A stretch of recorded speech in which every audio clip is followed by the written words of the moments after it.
Defender D350 110 in with us for bulkhead removal. I've been asked by customers if I can do a bit more of a detailed video in terms of what it's like and what it looks like, so I just thought it's a good opportunity to do this. So obviously bulkhead now has been removed out of here. This is the actual finishing area that we install here, which is part of the actual kit.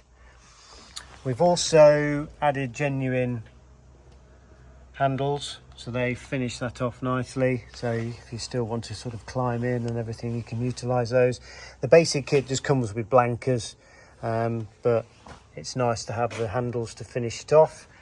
And then obviously you get your main section bit, which then goes back at the behind there. So that's the view from the side door, and then obviously view from the rear looking to the front obviously really opens it up. I mean, to be honest, we've done this with ours.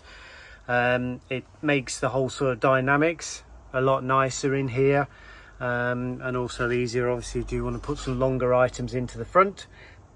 Also, if you do have a dog in a cage, then instead of that being enclosed, now the aircon and everything else will obviously come back into the vehicle as well, so that's better if you are transporting any animals or anything in a cage in here. Then obviously you will get the benefit of the cooling at the front.